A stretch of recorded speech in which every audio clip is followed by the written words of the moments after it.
Assalamualaikum warahmatullahi wabarakatuh. Sebelum saya menjelaskan yang pertama kali ini, perkenalkan dulu, nama saya Rina Hidayati, SPD. Saya mengampu mata pelajaran seni budaya. Pada pelajaran kali ini, saya akan menjelaskan materi menggambar flora, fauna, dan alam benda. Sebelum kita memulai, marilah dulu kita membaca doa dulu. Mulai. Selesai. Pada pelajaran kali ini, saya akan menjelaskan dulu apa tentang KD. Yaitu 3.1 memahami unsur, prinsip, teknik, dan prosedur menggambar flora, fauna, dan alam benda dengan berbagai bahan. 3.2 memahami prinsip dan prosedur menggambar gubahan flora, fauna, dan bentuk geometris menjadi ragam hias. 4.1 menggambar flora, fauna, dan alam benda. 4.2 menggambar gubahan flora, fauna, dan bentuk geometris menjadi ragam hias. Kita mulai dengan apa sih arti menggambar? Menggambar adalah membuat gambaran dengan cara menggores benda-benda tajam seperti pensil atau pena pada bidang datar, misalnya permukaan papan tulis, kertas, atau dinding yang merupakan perwujudan bayangan, angan-angan, ataupun suatu pernyataan, perasaan, ekspresi, dan pikiran yang diinginkan. Nah, itu adalah pengertian menggambar. Misalnya ada lagi pendapat yang lain, bermacam-macam pendapat yang lain tentang gambaran. Nah, di situ ibu jelaskan bahwa di dalam gambaran tersebut dalam pengertian menggambar ini tidak ada yang harus sama dengan apa yang harus saya sampaikan maupun orang lain yang menyampaikan. Kalau mencari instan beberapa banyak pengertian, apakah itu salah? Tidak. Tidak semuanya salah, tidak semuanya itu dalam artian benar. Kenapa dikatakan benar? Semuanya benar tergantung pemahaman kita masing-masing di dalam menggambar. Silakan Anda mempunyai pengertian gambaran, tetapi pemahaman kalian seperti apa juga di dalam menggambar tersebut. Nah, itu artinya di dalam menggambar. Selanjutnya kita teruskan tentang objek gambar. Nah, gambar yang merupakan karya yang dihasilkan dari kegiatan menggambar. Perwujudan suatu gambar dapat berupa tiruan objek ataupun fantasi yang lengkap dengan garis, bidang, warna, dan tekstur yang sederhana. Untuk dapat membuat gambar yang baik, seseorang harus memiliki kemampuan menggambar. Nah, terutama menggambar bentuk. Nah, dari gambaran tersebut, contoh gambaran flora. Nah, ada gambar flora, ada gambar fauna, ada gambar alam benda. Gambar flora. Nah, dalam gambar flora tersebut bukan kita menggambar, bisa kita gambar bunganya, bisa kita menggambar dari daunnya. Itu contoh dari gambaran flora. Seterusnya lagi gambaran, contoh gambar fauna. Gambar fauna apa sih? Gambar fauna, fauna itu adalah hewan, ada berkaki 2, ada berkaki 4. Nah, di sini ada gambar kucing, gambar gajah, dan bahkan juga ada gambar burung. Di situ kalian bisa menggambar terserah apa, yang penting adalah gambar fauna. Seterusnya contoh gambar alam benda. Nah, gambar alam benda yaitu bisa gerabah. Alam benda terbagi atas dua, yaitu alam benda dari buatan dan alam benda yang alami. Nah, alam benda buatan seperti menggambar teko, menggambar cira, menggambar gelas. Nah, kalau alam benda tentang alami yaitu menggambar tentang batu, gunung, bisa awan, air, itu menggambar dengan alam benda alami. Seterusnya, apa objek gambar? Objek dalam menggambar adalah sebuah benda atau sebagainya yang dijadikan sebuah sebagai bahan untuk menghasilkan gambar. Kebanyakan karya dengan cara menggambar didapat dari ingatan atau imajinasi seseorang juru gambar. Objek yang digambar dapat berupa tampilan realistis maupun yang tidak realistis. Nah, contohnya gambaran yang realistis, yang nyata. Apa contohnya? Yaitu menggambar seperti potret. Nah, kita gambar diri kita sendiri. Gambaran apa? Tentang benda-benda yang ada di dalam rumah, benda-benda yang ada di dalam kelas. Nah, dan juga ada juga yang gambaran tentang imajinasi. Nah, hayalan kita. Menggambar yang sedang ada di pantai. Gambaran tersebut sedang rekreasi di gunung. Nah, itu adalah objek dalam menggambar. Seterusnya, unsur-unsur dalam seni rupa, unsur-unsur gambar. Unsur-unsur gambar yaitu dari gambar merupakan salah satu karya seni rupa yang terdiri atas berbagai unsur. Adapun unsur-unsur dalam gambar sebagai berikut. Yang pertama adalah titik. Titik merupakan unsur seni rupa paling sederhana. Unsur titik tidak akan tampak berarti apabila jumlahnya cukup banyak, sehingga gubahan dari banyak titik ini akan membentuk sebuah garis. Nah, jadi kita beri titik, satu titik, semakin banyak titik tersebut semakin menggambarkan, semakin jelas satu gambaran. Itu dari titik. Selanjutnya, garis. Nah, garis adalah merupakan yaitu kumpulan dari sejumlah titik ditarik secara bersambung. Nah, juga garis merupakan unsur seni rupa yang merupakan rangkaian titik terjalin memanjang menjadi satu dengan kedua ujung terpisah.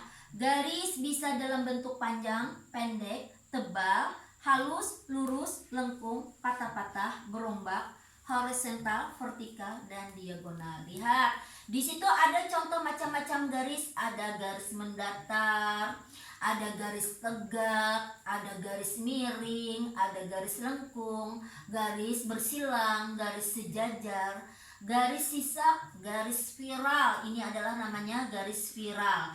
Garis gelombang, nah garis yang bergelombang. Nah, itu adalah macam-macam garis. Seterusnya, setelah itu bentuk. Nah, ada bentuk. Yaitu bidang.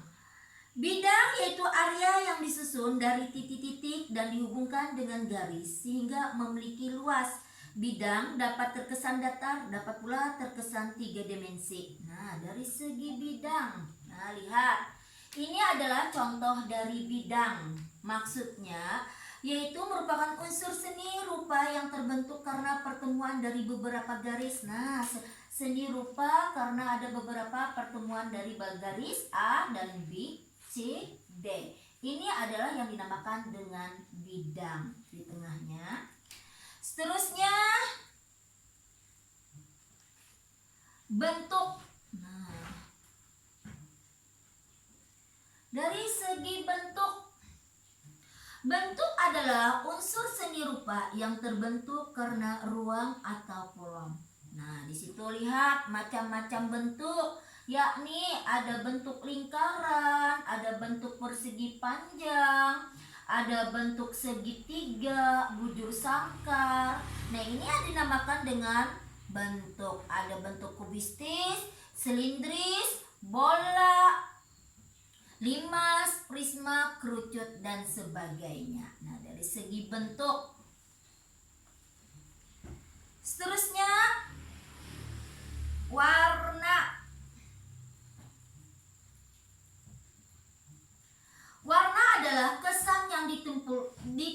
dimunculkan oleh pantulan cahaya. Nah, warna merupakan unsur seni rupa yang paling menonjol, yang sangat penting dan telah diakui sebagai salah satu wujud keindahan yang dapat dicerap oleh mata manusia. Nah, setelah kita menggambar, kita kasih warna. Tanpa warna itu kurang hidup di dalam gambaran tersebut. Dengan adanya warna, maka di situ kita mengetahui bagaimana warna dengan gelap terang. Kenapa arti gelap terang warna tersebut? Nah, dilalui dengan adanya cahayanya, pantulan cahaya matahari.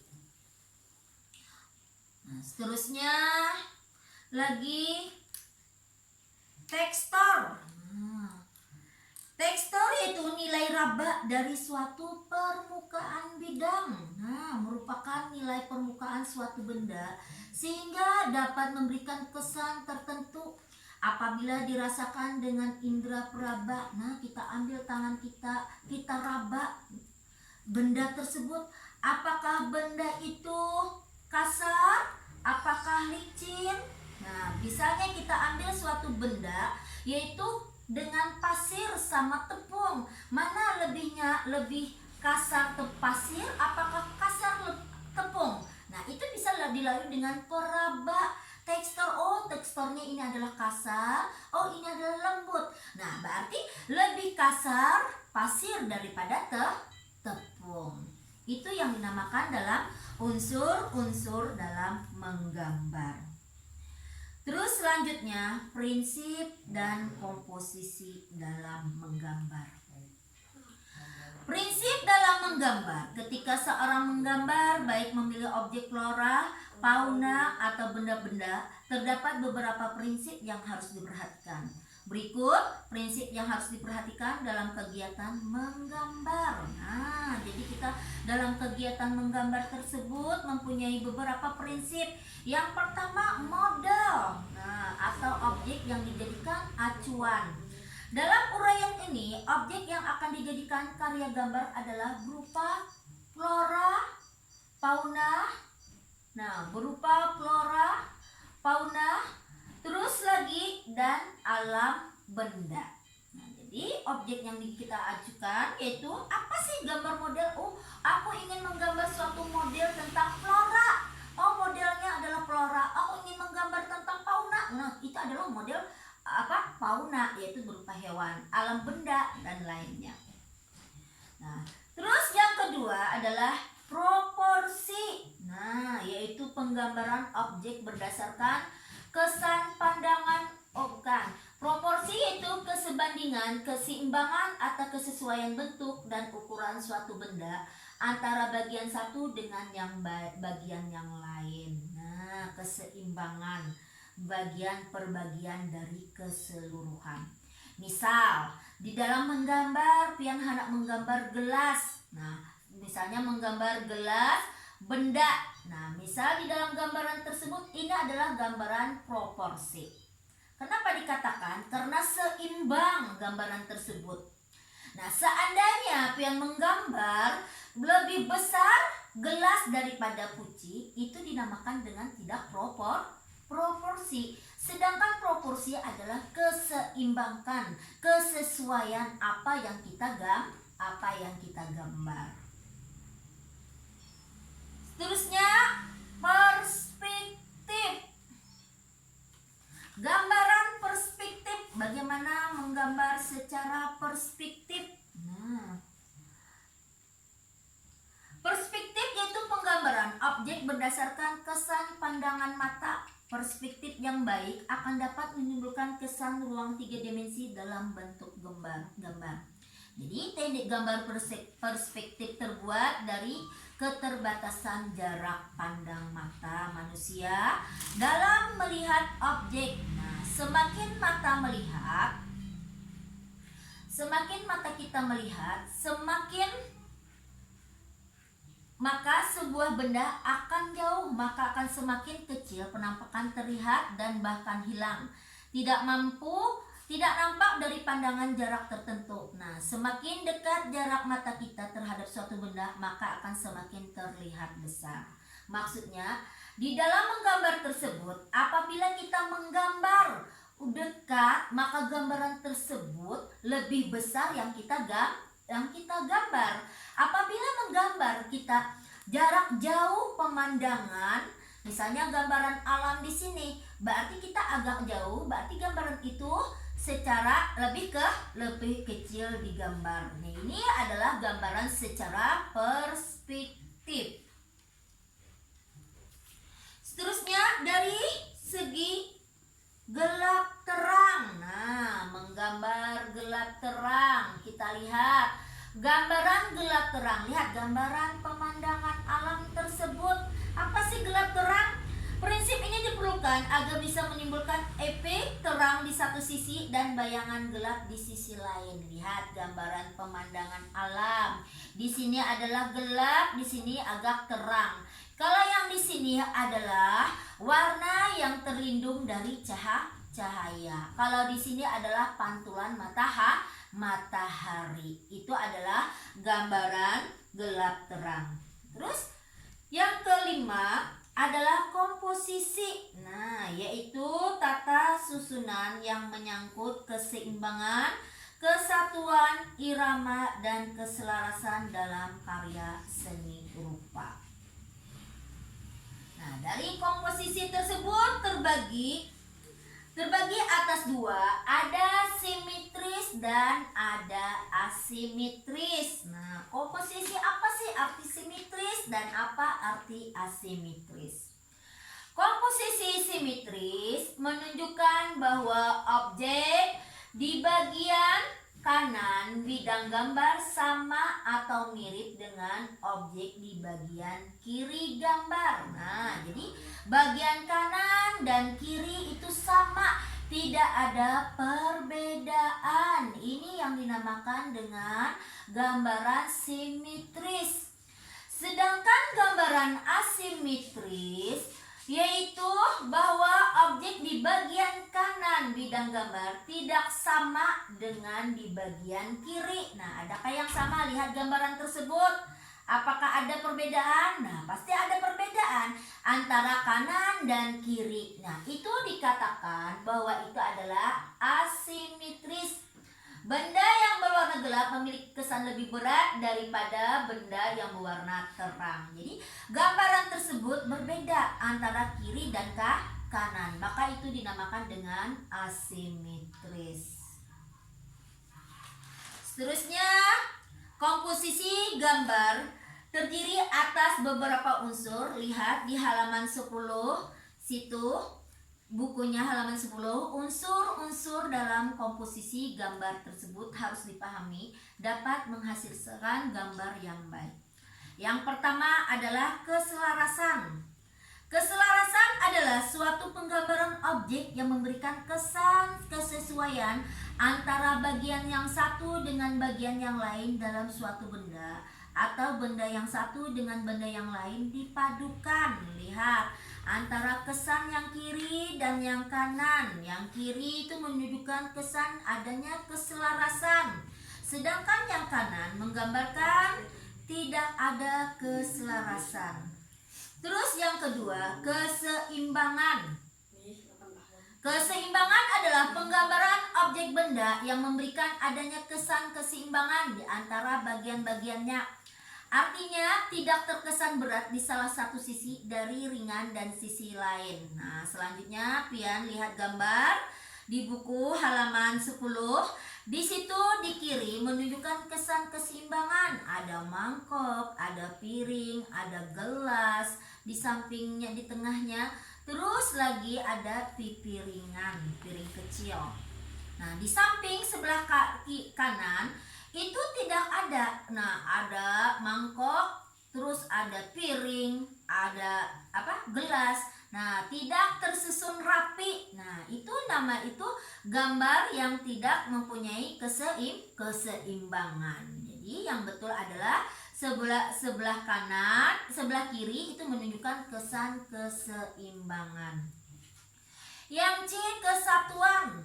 Kesatuan adalah suatu penggambaran objek yang memberikan kesan adanya kesatuan unsur terpadu.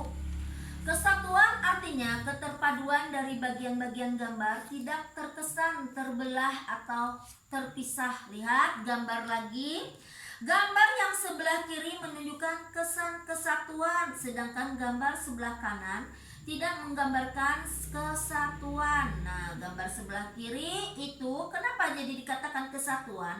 Karena itu ada botol, ada tempat, pensil, ada buku, ada kotak. Nah, tersusun rapi. Nah, tidak ada jarak di antara pemisah antara yang satu dengan yang lain. Terus di irama adalah suatu penggambaran objek yang memberikan kesan pergerakan dengan alur yang teratur. Gambar yang terkesan ritmis akan terasa enak dipandang mata, berbeda dengan gambar acak-acakan. Tidak jelas pengaturan objeknya. Lihat. Gambaran tersebut gambar menunjukkan kesan irama, sedangkan gambar kanan tidak menunjukkan gambar irama. Nah, selanjutnya Ibu akhiri dulu. Minggu depan kita akan bertemu kembali. Ibu akhiri. Assalamualaikum warahmatullahi wabarakatuh.